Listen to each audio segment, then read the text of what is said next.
Hello to the viewers of New Indian Express. As the country is slowly recovering from the COVID-19 second wave, the preparations are already on for the third wave. However, now doctors are figuring out a new post-COVID recovered symptom called avascular necrosis, also known as bone death. Cases of bone death has been reported in Delhi, Bombay, and Pune, and also in some other states. Now we have Dr. Dilip Chand Raja, neck, back, and spine specialist from Fortis Muller, who will be explaining on this condition. Hello, doctor. Thank you for joining us. Hello, welcome to all of you.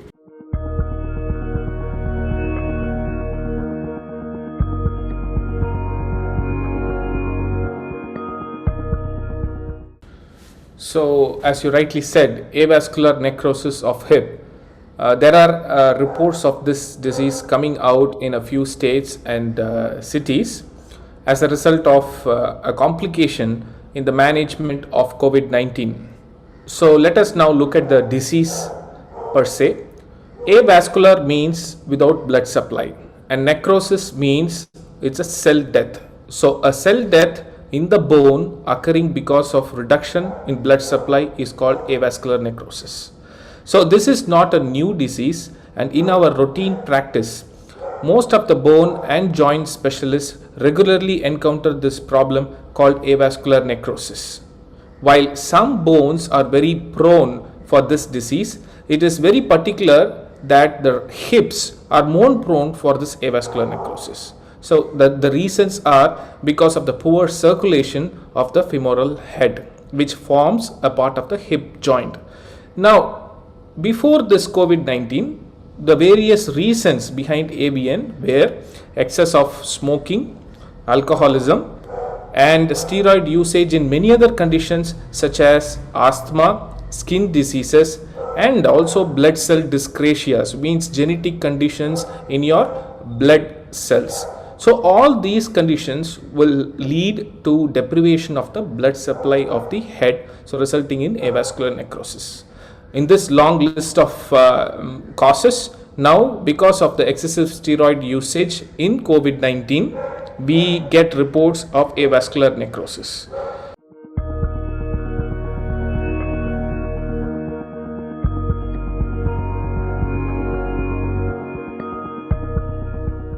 Now, looking at the pathology in steroid treatment, what is causing this issue? If you see, steroids alter the fat metabolism in our body. So what happens is the small fat droplets go and get accumulated in the blood vessels, occluding the blood supply, resulting in bone cell death. So once the cells get decreased in quantity as well as quality, the joint surface slowly collapses and ends up in a stage called arthritis of the hip. So here, early diagnosis is very critical for avascular necrosis of hip. Now, looking at whether steroid should be at all used with such complications such as mucormycosis and avascular necrosis, we have to completely understand that steroids are life-saving drugs.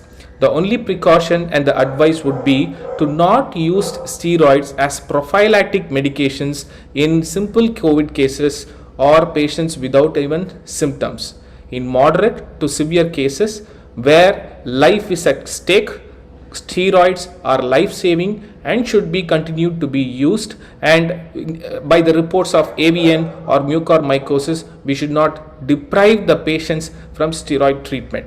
The only thing we should be monitoring is how much steroid dosage we are using and how long we are continuing the steroid usage. In our routine practice, it is very hard to believe that you can cause avascular necrosis because the incidence of AVN will be 21.3% if only the cumulative dosage of steroids exceeds 5 grams in the treatment. But in a normal treatment of COVID pneumonia or what you call as an acute respiratory distress syndrome, usually the dosage doesn't cross 3 grams. So this should be taken into the mind of intensive care personnel and the pulmonologists and various persons involved in COVID care to limit their storage usage to less than 3 grams in the total period when they encounter these patients.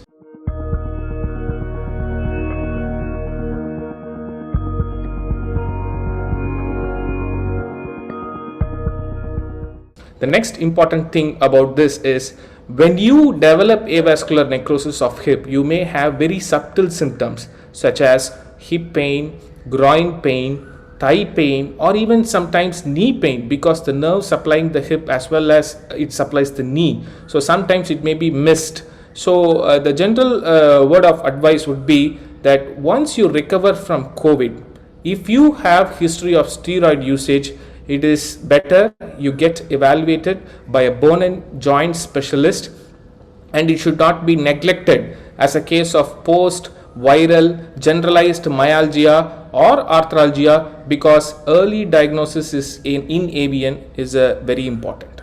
Now coming to the early diagnosis of AVN, how do we diagnose AVN is the question here. Now an X-ray will not be enough to diagnose avascular necrosis of hip. So there is a high chance that in periphery centers as well as where they are not aware of this condition, they would say that X-ray is normal, so you are normal. So there is a chance that we might miss the boat where we can intervene avascular necrosis with oral medications. If you develop end stage arthritis, there is no role of medication. So here early diagnosis of AVN is the goal, and if you have symptoms and if you have been treated for COVID with severe pneumonia and steroids, please consult a bone and joint specialist. What is the ideal time to get admitted or diagnosed for this illness? And what are the consequences if the patient delays admission or diagnosis for this, doctor? Yeah, okay. As I said earlier, from COVID recovery period, say if the symptoms start somewhere from 3 weeks to even 3 months. Unfortunately, this disease is particular that subtle cases may even present even after 1 year. So my general advice is that approximately 3 months to 4 months is the period. If you still have persistent hip pain, you have to be seen by the bone and joint specialist and get an MRI done. If we miss this period and then we neglect this, and if your disease proceeds to a stage called arthritis, then we cannot preserve your hips and it will end up in requirement of a surgery. So we advise that from 3 weeks to 3 months after COVID recovery, if you have these symptoms, please visit an orthopedician. And how is this illness treated, and what are the medications involved in the treatment, and how long is the duration of treatment also? Yeah, so there are different modalities of treatment in medications. Like here the concept is simple, that we have to improve the blood supply and prevent the death of the bone cells. How do we do that? By using some vasodilators which have given variable success in reports, and by using altering the lipid profile by using some statins, because it alters the fat metabolism. That was the problem which steroids caused. And the third, which is the most important, I would say, is bisphosphonate therapy, where drugs such as alendronate are given once in a week to prevent bone cell death. So there are 3 different modalities of treatment using medicines, but the third one, that is bisphosphonate treatment, has been time tested, and we have been using this in other cases of AVN very regularly, and it has given good results by delaying the surgery as well as avoiding the need of surgery in many patients. Is there a way we can prevent from getting this condition of bone death, doctor? Yeah. So coming to that question, when we have underlying factors, exacerbating factors such as excess of smoking and alcoholism along with steroid usage, now it becomes a multi-pronged factorial cause for AVN. So what is the general advice would be that if you have suffered from COVID, knowing that you have been on long-term steroids, it is important that you avoid smoking, avoid alcoholism, so that at least we can reduce the risk factors in developing AVN. And who are the age groups and what are the comorbidities that are linked with getting this infection, and who are the people who must be cautious and aware of this? Yeah. So avascular necrosis is not an infection. So this is a condition where the blood supply is getting reduced. So now in all conditions which damage the walls of the blood vessels are risk factors. For example, diabetes, hypertension, hypercholesterolemia, all these factors would alter the blood flow all over the body. So when you have these background factors in addition to smoking and alcoholism, it is going to compromise the blood to greater extents. So all these people have to be warned of. And more importantly, if you are in a long term steroid therapy such as for skin diseases and for asthmatic, it is time that after COVID, maybe if possible you could lower the dosages to avoid exceeding that 5-gram limit. And finally, what is your message of caution to people to follow?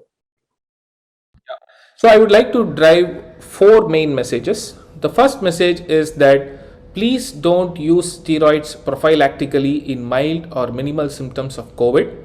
Number 2, do not have a fear factor towards steroids because they are life saving drugs and your doctor is using it because you are in severe hyperimmune response during COVID. So it is essential that steroids be administered at the right time to save your life. And the third precaution would be that if you have hip pain, thigh pain, knee pain persistently, or even groin pain after your COVID recovery, please consult an orthopedician. And by the investigation of choice is MRI, not X-ray. And the fourth is early diagnosis can be treated by medications. So please do not panic. Just be cautious of this disease and be aware. And we can still do good treatment in cases of early stages of AVN. Even if it is an arthritis, then we have a successful treatment in the form of surgery, which is total hip replacement, which is an excellent procedure, and you can we can put you back to your normal life. A lot of thank you for joining us in the interview, and thank you for your inputs. Thank you very much.